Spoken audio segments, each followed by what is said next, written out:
Bismillahirrahmanirrahim. Assalamualaikum warahmatullahi wabarakatuh. Bismillahirrahmanirrahim. Innal hamdalillahi jami'a wassalatu wassalamu ala sayyidina Muhammadin asyrafil khalqi jam'a wa ala alihi wa ashabihi alladhina nalu as-sa'adatal haqiqiyata fid dunya wal uqbah. Allahumma salli ala sayyidina Muhammad abdika wa nabiyyika wa rasulika nabiyil ummi wa ala alihi wa sahbihi wa sallim taslima biqadri azamati dhatika fi kulli waqtin mahin, amma ba'du. Para sesepuh penesepuh, bapak-bapak, hadirin hadirat ingkang kula hormati, alhamdulillah dalu menika kula lan panjenengan saged sami-sami ngempal pinarak wonten ing majelis pengaosan menika. Saperlu berusaha ningkataken keimanan, keislaman kula lan panjenengan sedaya. Insyaallah mangke badhe kita waos sesarengan, kita kaji sesarengan kitab Al-Hikam dening Syekh Ibnu Athaillah As-Sakandari. Ananging kangge pertemuan ingkang pertama menika langkung rumiyin badhe kula aturaken setunggalipun pengantar. Sekeranten kitab Al-Hikam menika ingin dipun wastani rekaman laku, rekaman rasa dening ingkang nyusun nggih Syekh Ibnu Athaillah. Mila sampun sakpasipun oleh saderengipun perlu wonten setunggalipun pengantar supados mangke menawi sampun dumugi lumebet wonten ing pembahasan kitab Al-Hikam mangke insyaallah boten kedadosan tumpang suh pemahaman kula panjenengan sedaya.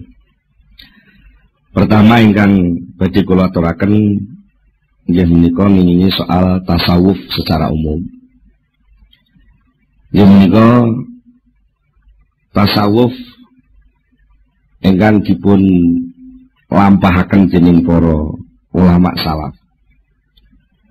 Menika akhir-akhir kathah ingkang mempertanyakan sakjane tasawuf iku sumbere kok sangka Islam apa ora.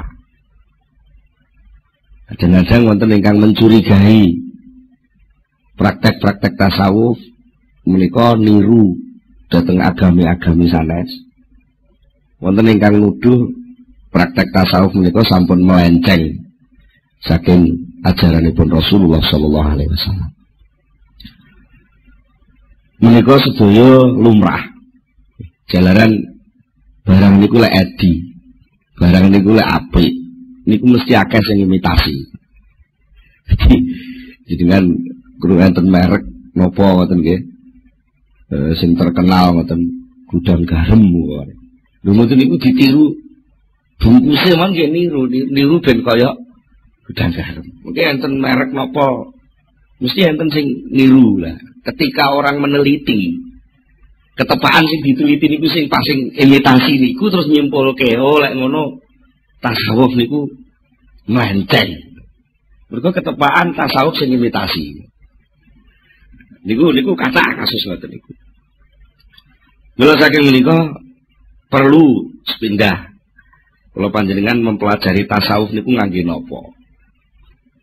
Napa tah mempelajari tasawuf niku ngangge kekuatan ilmu dalam arti pengetahuan, itu ilmu pangrasa ya, pengetahuan sing niku biasane ngangge alat pengamatan, observasi, terus enten hipotesa macam-macam. Napa tah ngangge kekuatan batasan-batasan hukum akal, sing akal niku selalu bertanya-tanya tentang sebab dan akibat. Sing akal niku selalu ingin meneliti dan lalu menyimpulkan menggunakan beberapa term bahasane wong sakniki. Napa enten ungkapan-ungkapan, kesimpulan-kesimpulan digabung kesimpulan-kesimpulan akhirnya digabung-gabung jadi kesimpulan akhir napa model ngoten. Contohnya upamane saben wong kuwi mangan. Saben wong niku mangan. Niku data awal. Data kedua, kewan-kewan liyane wong iku ya mangan.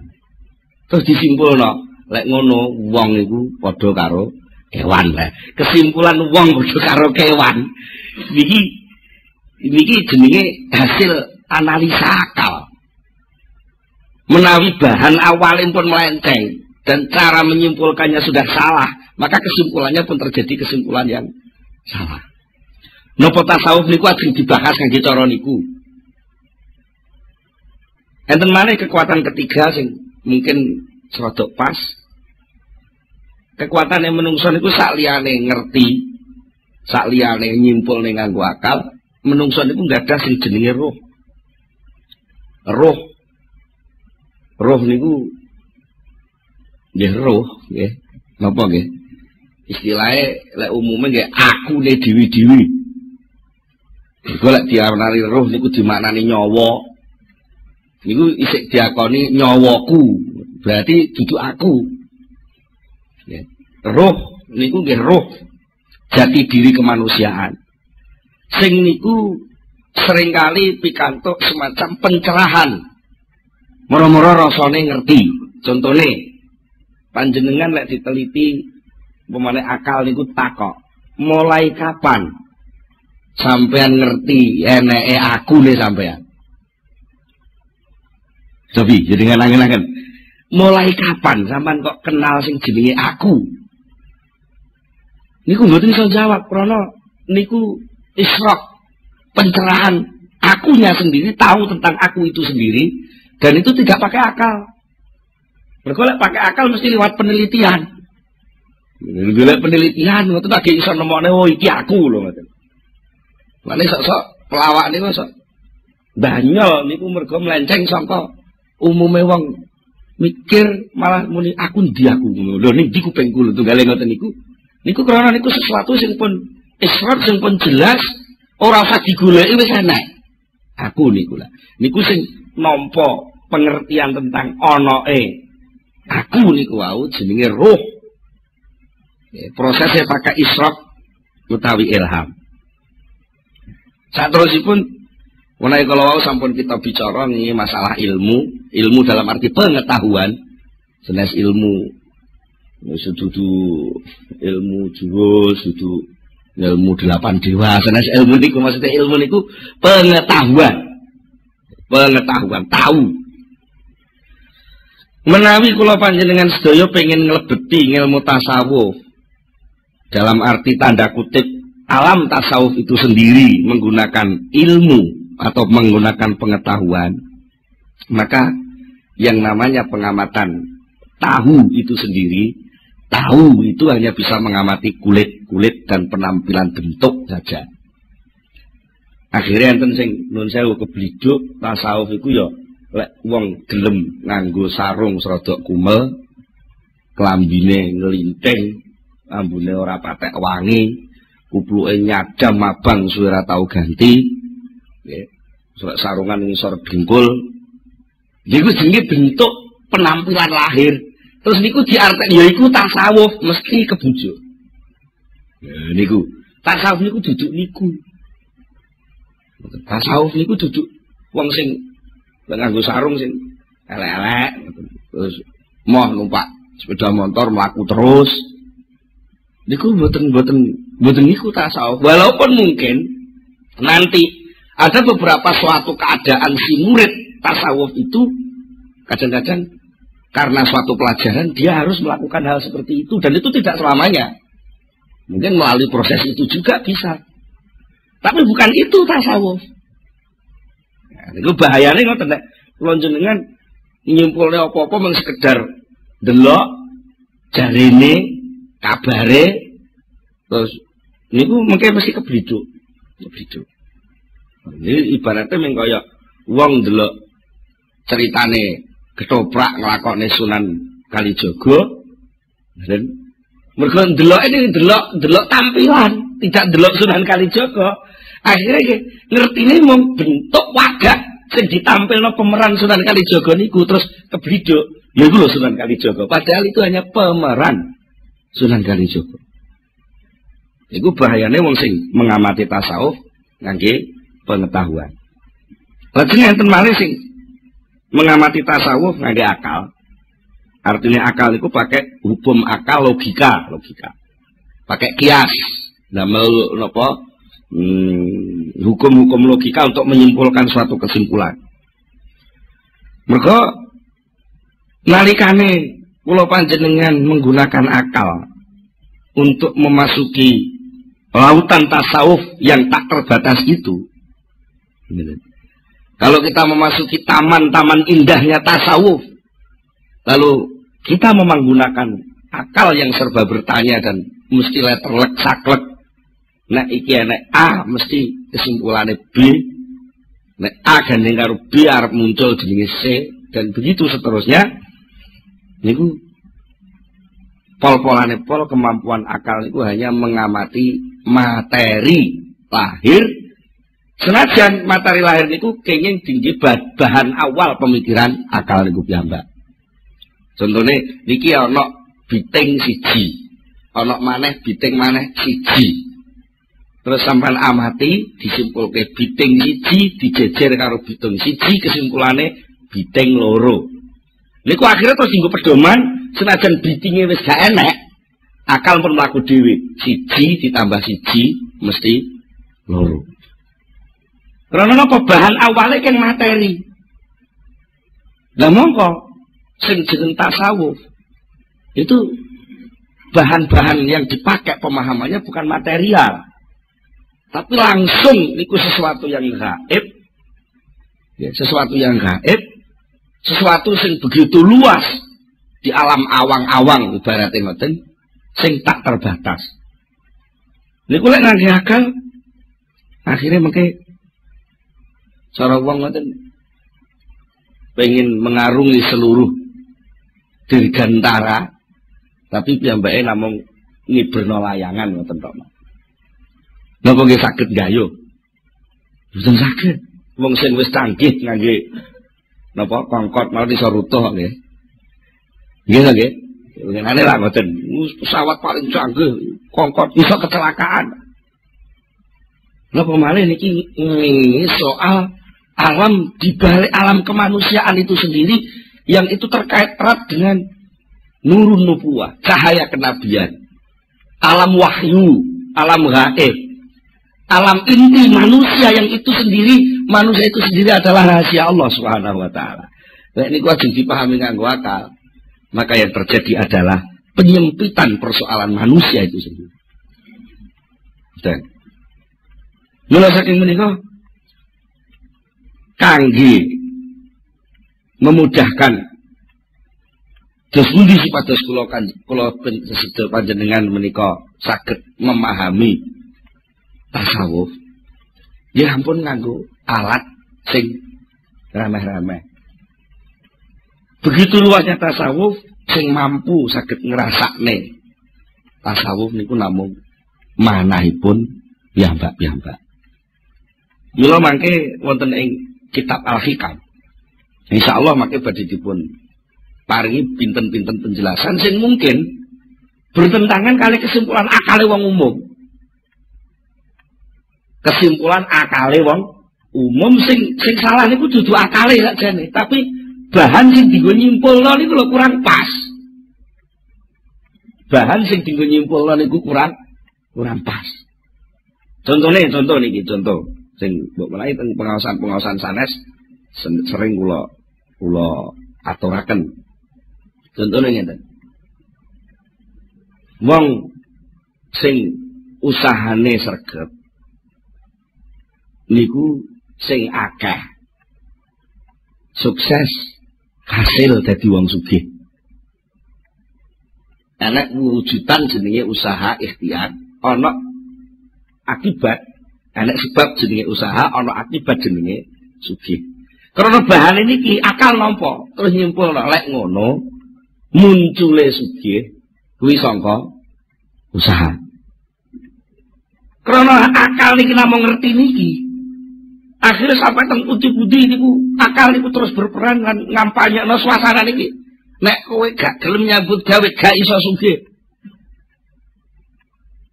Nggih ngoten nggih. Sampai lan duwe anak melarat di sene lho kowe ora gelem nyambut gawe. Nah, niki pun mboten pas. Sing hubungannya kali soal tasawuf. Napa? Soalnya tasawuf itu berawal saking pemahaman iman. Sementara iman jelas rukunnya wonten 6 termasuk sing terakhir niku wabil qadri khairihi wa syarrihi minallah. Ketentuan seluruh kehidupan ini ditentukan oleh Allah Subhanahu wa taala. Sementara pekerjaan, usaha, ikhtiar, ngamal, ibadah itu adalah perintah. Nah, niki sing kadang-kadang krana awalipun pun mukadimah pun keliru. Antarane nyambut gawe karo sukses niku dianggap saling berakibat. Niki rancu dadi. Terus pundi? Akal iman mengatakan bahwa soal sukses tidak sukses, tekane rezeki niku pandum peparing saking Allah. Titik. Niki bahan awal. Bahan kedua, pekerjaan, amal, tumindak, ikhtiar, ibadah, tumindak ibadah niku perintah. Jadi munculnya benten-benten, munculnya pandum niku saking takdir, munculnya tumindak niku saking perintah. Niki dewe-dewe kabeh. Lek niki disambungno konslet. Nanti kok konslet, orang akan melingkar-lingkar. Akibatnya napa lek wong niku konslet dalam rancuan tatanan iman itu. Akhirnya hidupnya hanya melingkar-lingkar dari satu usaha ke usaha yang lain, dari satu usaha ke usaha yang lain.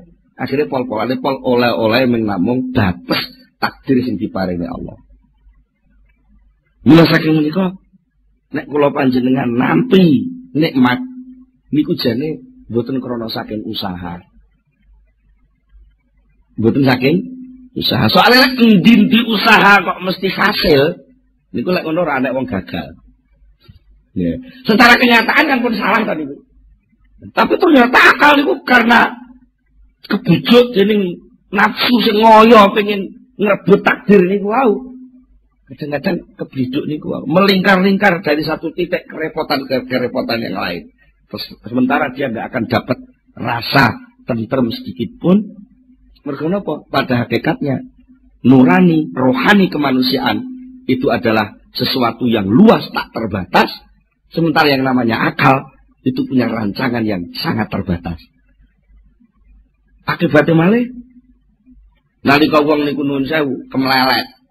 Cara wong Blitar kemlelet, cara wong Jombang kemeletak. Kemeletak. Berusaha untuk membatasi, mengatur perilaku manusia dengan hasil akal. Maka yang terjadi adalah benturan-benturan sosial. Mergo wong niku enten malah unen-unen cara Blora Jawa Tengah siji silit siji anggit. Angger wong niku duwe pertimbangan sendiri-sendiri. Perilaku orang itu ditentukan oleh kemauannya sendiri-sendiri.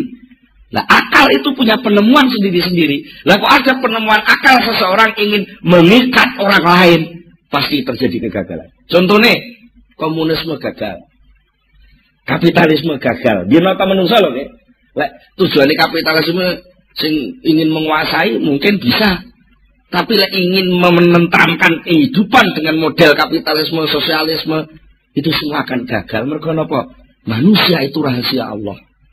Karena rahasia Allah hanya bisa diselesaikan oleh aturan-aturan Allah itu sendiri. Jadi akal menungso kok ingin berusaha untuk mengikat perilaku manusia, niku jenenge akal sing terbatas ingin ngatur sesuatu yang tak terbatas. Tidak mungkin itu bisa selesai. Nah, terus apa hubungannya soal niki kali tasawuf? Pada dasarnya tasawuf niku adalah mengajak orang untuk tunduk, sujud, membersihkan keinginan-keinginan jegelek. Benak ngomong ngono. Kok jegelek ini? Bahasa Indonesianya jegelek ini angel gitu. Jadi sujudnya sudah sujud. Akalnya sujud kepada Allah. Fisiknya sujud menurut aturan Allah. perilakunya sujud menurut syariat Allah. Rohaninya sujud menerima seluruh keberadaan Allah. Ya, niku mboten saged dipahami ngangge akal, mboten saged. Wong akal itu hanya mau bertanya dan dijawab. Akal itu hanya taunya sebab dan akibat. Sementara Allah itu bukan sebab dan Allah bukan akibat, tapi Allah itu pembuat sebab dan pembuat akibat. Lha napa nggih iso? Akal niku ngrasakno teori tasawuf. Ya. Kadang-kadang kok teori tasawuf. Akal niku kadang-kadang ngrasakno uripe dhewe bingung. Nuwun sewu, niki nuwun sewu. Jenengan kadang-kadang nggih tau ngalami susah ning ora sebabe. Ngene, sering lagi. Akal niku akal bertanya-tanya itu. Jane ngapa aku kok susah iki ngapa? Duit wis nyekel, bojo nyanding. Bojo wis nyanding, duit wis nyekel, pangkat wis dhuwur. Tapi apa enggak susah iki jane? Sing tak susah iki apa? Kayak apa enggak bingung ya?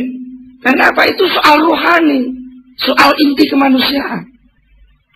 Mulai lajeng larinya kadang-kadang lari kepada materi lagi, sehingga terjadi penurunan derajat kemanusiaan. Contohnya, nalika piyambake dibegak sebabe, mergo wis dadi wong sukses.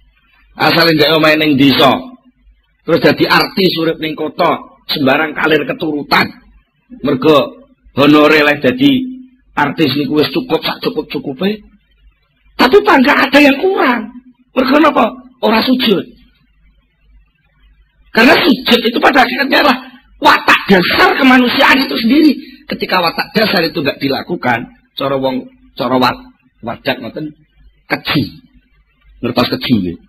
Wong biasane obah-obah terus gak diobahne niku keji. Nah, saat keji niku lho butuh pelampiasan. Nah, pelampiasan niku kadang-kadang enten sing salah terus.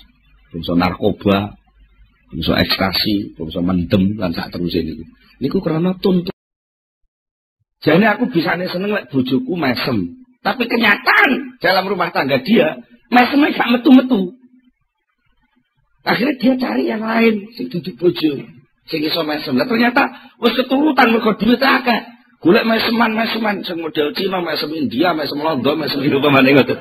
Ternyata kagak gak pas ya mek ngono-ngono iku tok. Akhirnya dia mencari pelarian sing sakjane aktivitas narkoba, apa psikotropika dan macam-macam lah istilahnya. Niku sakjane wong golek pelarian yang salah dalan. Pengen ngilangi akal ning ora mundak dhuwur pangkate ning malah asor derajate. Mergo kembali ke materi. Lah nek ilang akal tapi naik ke wilayah yang lebih tinggi, lah itulah sebenarnya tasawuf. Dadi yo nek penake ngomong, napa ta tasawuf niku? Tasawuf itu belajar mendem. Tapi mendem Gusti Allah. Mulane sok-sok gerakane wong tasawuf, lek pas salat niku kompane pun boten krungu apa-apa persis kaya wong mendem niku. Lha niku saestu. Kula niku gadah tangga iki asale tukang mendem. Kula apusi sethek. Saman mendem niku ben-bengi biayane pinten to, Mas? Ya kathah. Kadang-kadang nggih selangkung ewu mawon kirang. Saman purun kula ajari mendem sing boten usah bondo.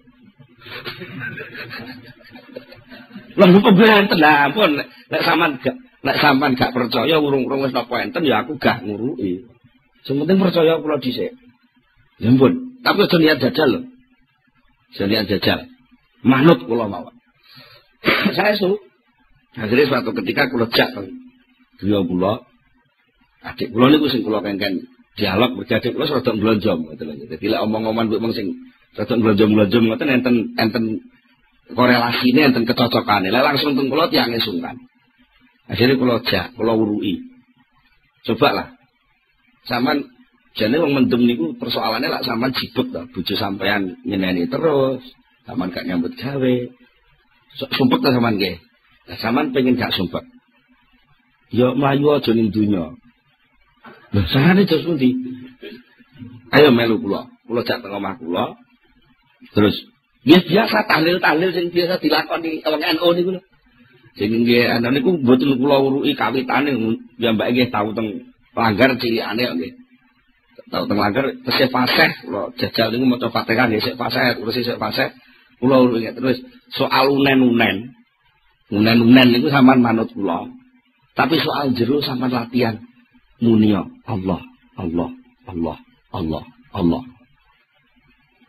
Pun saestu kula gesne lah kula tahlilan mboten 5 100, mboten 200. Pokoke putaran tasbih niku entek kula baleni terus sampai kula dhewe gak ngitung. Jadi gua akhirnya piyambake jan gereng-gereng persis kaya wong mendem. Tapi wajahnya jelas. Wajahnya ada semacam pencerahan. Karena napa?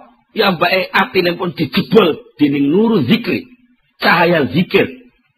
Sing nuwun sewu, kadang-kadang zikir itu diselepelekne kali wong-wong. Padahal zikir itu pengaruhnya sangat besar sekali. Zikir itu kan namung sesebutan. Sesebutan itu lah jeneng. Lah jeneng niku penting lho, nggih. Tapi, lek pamane enten wong sembarang kali kon nganggo jeneng kok. Jeneng niku lah milih ya tenanan. Duwe dagangan kudu enek merek sing pas. Kados studio sing ngerekam niki. Nggih. Niku lah golek jeneng ya wis diitung.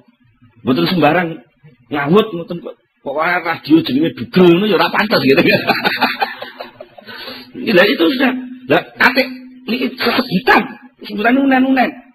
Contohnya ya Pak. Mboten ngandel. Podo-podo barang gak ngerti, sampean dereng tahu bukti. Durung tahu roh buktine. Liwat teng pinggir desa, ngisor barongan, teng Sanding Bu. Bareng-bareng bocah akeh ngoten. Terus sing sitok iku nyebut, "Demek." Terus ngendi reaksi sing muncul?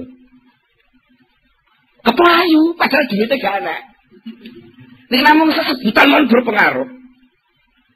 Lah benten lek liwat isor barongan bareng-bareng wong akeh terus salatullah salamullah ora apa-apa. Dan ada reaksi riang. Lah apalagi kalau itu nama Allah. Allah niku penguasa ning penguasa. Allah niku leluhuring luhur-luhuring luhur. Maha dan maha sembarang maha niku Allah. Kok disebut masuk tenggene nur ning tenggene ati. Ini mesti bereaksi. Nah, tasawuf itu sebenarnya ketika belajar berzikir adalah berusaha untuk mengecat zikir itu. Ketika diajari melakukan ibadah sholat, berusaha untuk merasakan sholat itu. Sudah tidak berpikir lagi tentang salah, sah dan tidak sah. Mergo sah dan tidak sahnya harus dipelajari sak durunge. Sama napa tumo nenek wong Allahu Akbar membuka takrib. Ini Allah Akbar itu sah ora kan mboten. Itu sudah ditinggalkan, bukan gak dinggo. Dinggo tapi wis gak jadi beban. Kalau jadi wong belajar sepeda motor, kalau belajar nyetir, ngene napa ngene biro pengajaran apa belajar nyetir niku. Nalika nyekel setir napa buka teori. Lah malah nabrak-nabrak. Teorinya sudah ditinggal karena sudah menyatu dengan dirinya. Maka dia sekarang tinggal mencari jalan yang tepat, haluan sing pas, ben gak tabrakan, delok rambu-rambu sing pas, dan berusaha untuk menikmati perjalanan. Nah, tasawuf itu sendiri menyangkut berbagai macam aspek, mulai aspek metodologi, bagaimana caranya bertasawuf, menyangkut soal letak posisi tasawuf itu di mana di tengah-tengah Islam, menyangkut apa tujuan tasawuf, dan seterusnya itu sangat luas sing insyaallah mangke badhe dipun jelasaken wonten ing kitab Al-Hikam mangke pelan-pelan. Tapi sing jelas kula nyuwun dumateng para rawuh lan umum dumateng ingkang mirengaken supados memahami ajaran-ajaran tasawuf itu jangan ditabrakkan lebih dulu dengan kesimpulan-kesimpulan akal secara umum, dileremno dhisik, dirasakno sing tenan. Baru insyaallah niku mengke enten labete, enten pengaruh. Nek urung-urung sing enek kok wis kecurigaan akal. Wah, enggak masuk akal. Memang tasawuf itu bukan urusan akal. Walaupun suatu saat akal tidak mikir, tapi pada level tertentu. Tapi tidak satu-satunya alat untuk memahami tasawuf itu pakai akal itu. Malah seringkali akal itu dianggap wis mungkur. Wis mungkur tegese wis mungkur kaya wong belajar nyetir niku wau. Ora kok wis nyetir bareng sok nggawa teori, bukai lho mboten malah nabrak-nabrak to nggih. Jadi kan ben diomongi karo sing belajar sepeda. Wong nyepeda kuwi carane pedale dipancal, setire dicekel, awake nggih ngimbangi. Nalika diomongi ngoten lak dereng nyepeda. Sik diomongi. Ya terus jenengan kok nglakokne sepeda urut kaya lek ngomong niku malah tiba. Pedale dipancal, kok wis dipancal setire dicekel ya tiba dhisik. Lah, terus putih yang bersepeda artinya apa? Ilmu tentang ibadah itu ketika masuk ke dalam tasawuf sudah bukan jadi ilmu lagi, tapi sudah menjadi satu kesatuan gerakan ibadah itu sendiri untuk berusaha dirasakan. Dari merasakan ilmu itulah akan muncul ilmu-ilmu baru, akan muncul rasa-rasa baru yang sebelumnya sama sekali nggak pernah dirasakan. Kok lah iso roh carane sepedaan orang nyekel setir barang. Ini kok ora tiba lho ngoten. Lagi ngoten, malah ada sing nekat nganggo BMX niku jempeng ngoten niku kok ora tiba. Malah sing pun ahli akrobat niku malah nggawa sepeda roda siji ning dhuwur tampar kok ora tiba. Nah, niku sedaya mboten mungkin kelakon lek mboten langsung terjun melatih diri masuk ke sana. Jadi tasawuf itu pada hakikatnya adalah totalitas kehidupan sufi memasuki ajaran Islam itu sendiri. Kalau Islam ada tasawuf, ada fikih, ada tauhid, ada ini kan sebenarnya hasil kesimpulan para pemikir ulama-ulama terdahulu.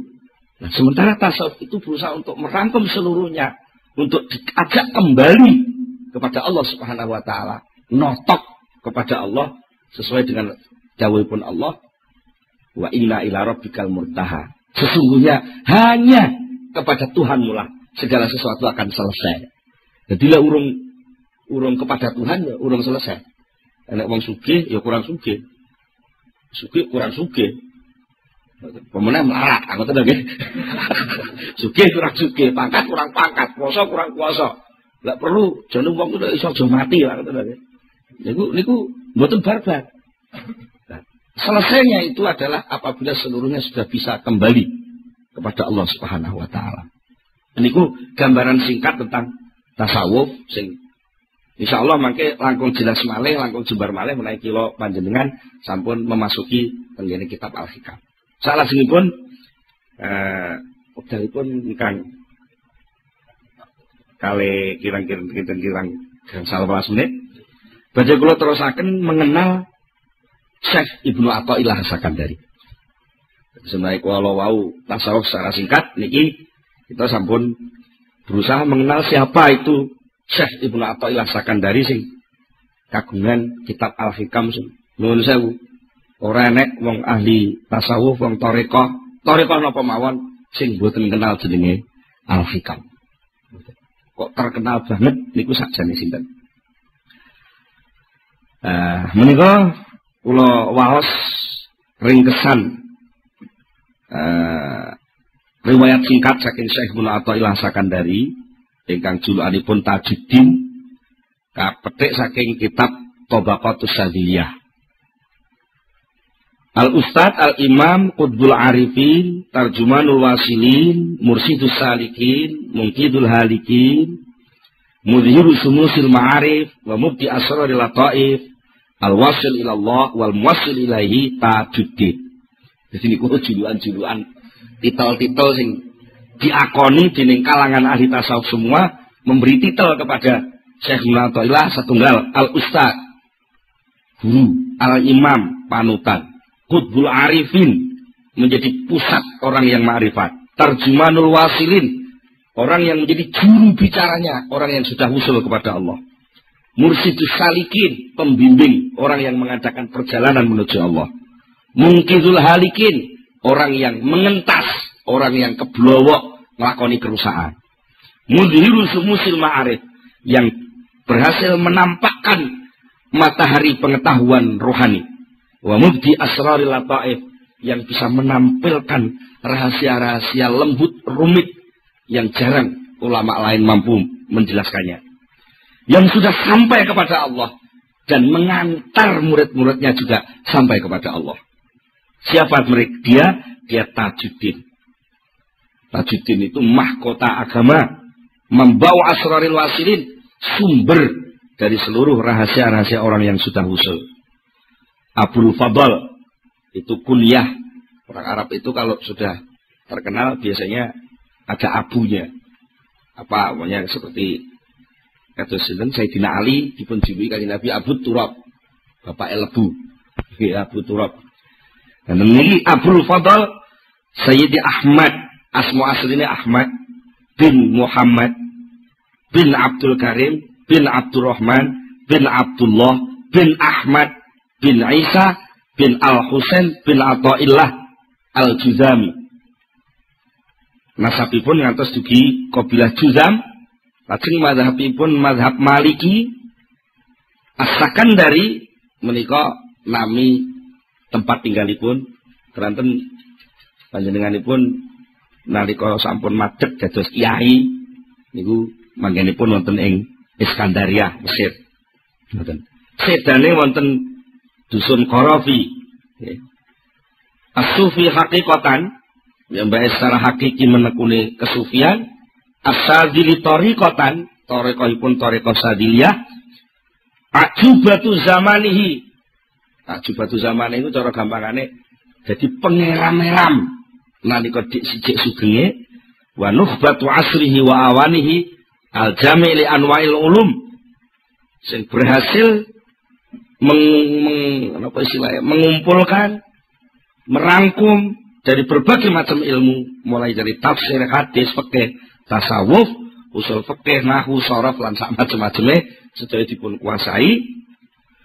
Malah dening gurunipun dipun juluki madhabu muftil madhabain.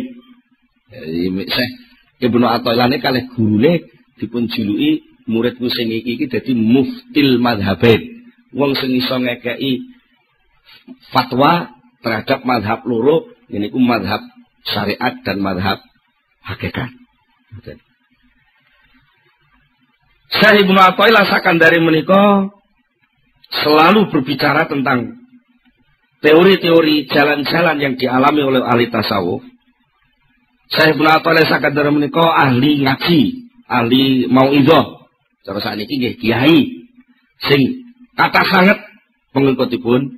Di samping menika panjenenganipun nggih mursyid thariqah Sadiliyah, ngantos gurunipun Syekh Abil Abbas Al-Marsi.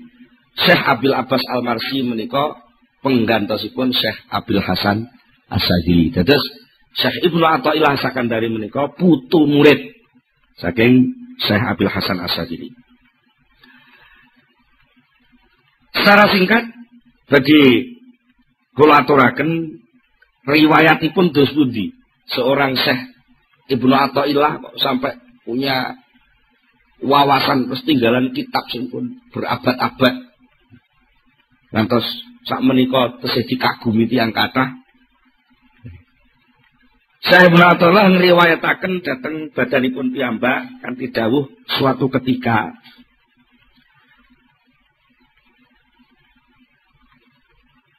Syekh Ibnu Athaillah menika nggadahi semacam napa nggih persoalan konflik antawisipun Syekh Ibnu Athaillah kalih murid-muridipun Abil Abbas Al-Marsi. Dadi nalika semanten Syekh Ibnu Athaillah mun dadi kiai. Tapi dereng melok tarekah penak omong ngoten. Kiai syariat dereng melok tarekah. Lajeng suatu ketika piyambake niku semacam nggadah ingkar dhateng praktek-praktek tasawufipun Syekh Abil Abbas Al-Marsi sing dipraktekne murid-muridipun. Jarat mukhasamatun baini wa baina ahad di ashabi Sayyidi Abil Abbas Al-Marsi qabla suhbatilahu.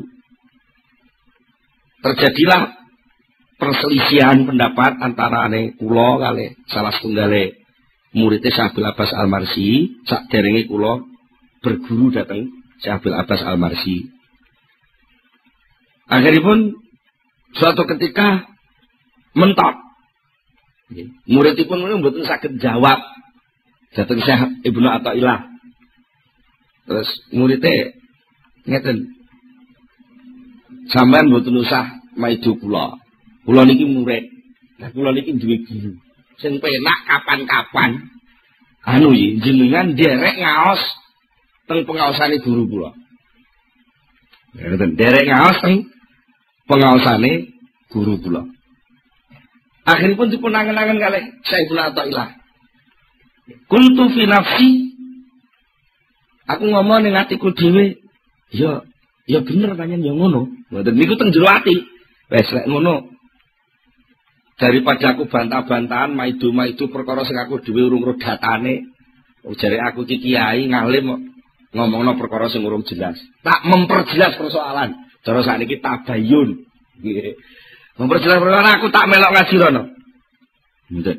Lek panjen kiai kuwi bener-bener hak apa sing didhawuhne mesti karo Allah taala dimunculne tanda-tanda kebenarane. Akhirnya saestu Syekh Ibnu Athaillah sowan. Mboten sowan nggih melok ngaji ngoten mawon. Pas teng pengajiane Syekh sinten Abil Abbas Al-Marsi kala wau. Lajeng ngiten. Syekh Abil Abbas Al-Marsi niku nalika niku pas nerangne tingkat-tingkat pesulukan. Niku pas nerangne ngoten niku Syekh Abil Abbas Al-Marsi napa nggih nerangne niku sampai panjang lebar pun sampai napa nggih cara kanu dipahami wong biasa angel. Mergo diantarane sing didhawuhne ngeten, diantarane niku Syekh Abil Abbas Al-Marsi niku berbicara tentang anfas, tentang kehidupan, kedirian seseorang. Nerangaken derajat-derajat suluk dumateng Allah. Nerangaken tentang pengetahuan-pengetahuan, pengalaman-pengalaman sing dilakoni wong suluk. Nerangaken tingkat kedekatane wong suluk dumateng Allah, macem-maceme wong suluk. Sampai panjenenganipun dawuh sing pertama Islam. Niku jenenge darajatul inqiyad, derajat tunduk dumateng Allah. Terus taat, terus nglakoni syariat. Sing nomor loro iman, yaiku diarani maqam ma'rifat, mengenal hakikat syarak dengan mengerti keharusan-keharusan hamba. Niku lek wong pun tingkat iman. Lajeng sing nomor 3 ihsan.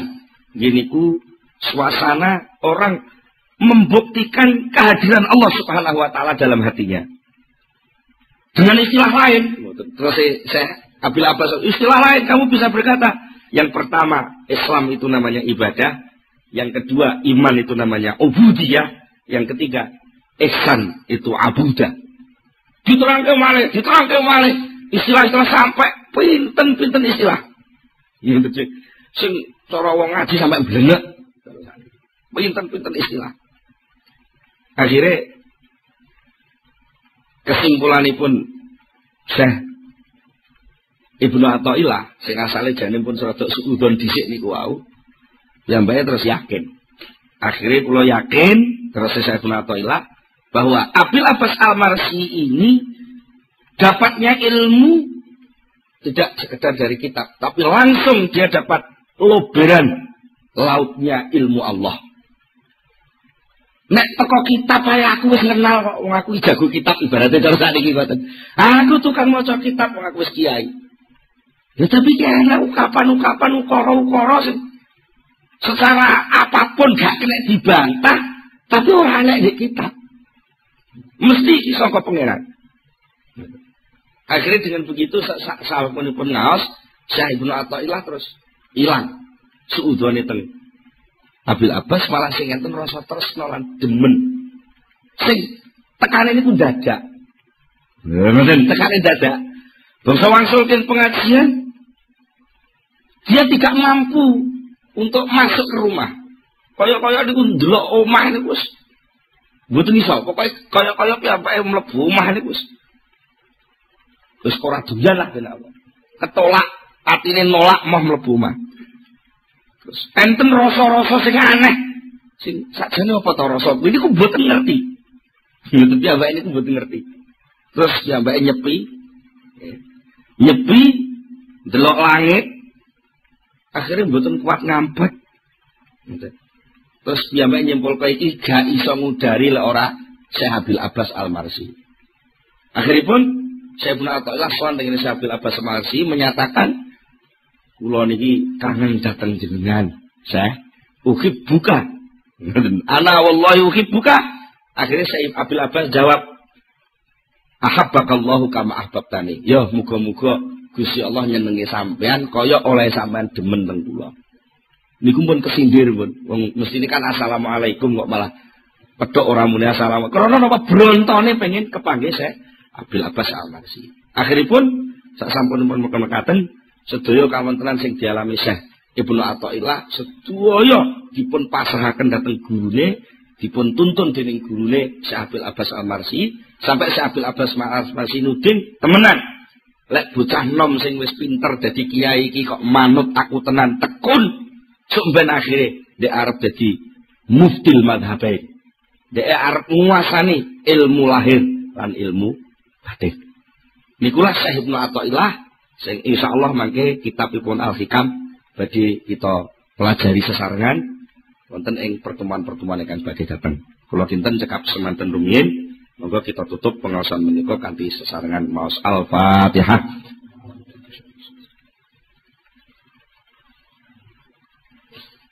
Allahumma shalli ala sayyidina Muhammad sallallahu alaihi wa tabaraka wa sahabati Rasulillah alhamdulillah rabbil alamin hamdan yuafi ni'amahu wa yukafi mazidah ya rabbana lakal hamdu kama yanbaghi li jalali wajhika wa 'azimi sultanik. Allahumma shalli ala sayyidina Muhammad wa shalli ala sayyidina Muhammad wa tsabbit imanana wa nawwir qulubana wa sallimna fid dunya wal akhirah bi rahmatika ya arhamar rahimin. Allahumma fa'ul mana barik ulumana Allahumma fa'ul mana barik ulumana bi rahmatika ya arhamar rahimin. Rabbana atina fid dunya hasanah wa fil akhirati hasanah wa qina adzabannar. Subhana rabbika rabbil izzati amma yasifun. Wassalamun alal mursalin walhamdulillahi rabbil alamin. Al-Fatihah. Akhirul kalam. Wassalamu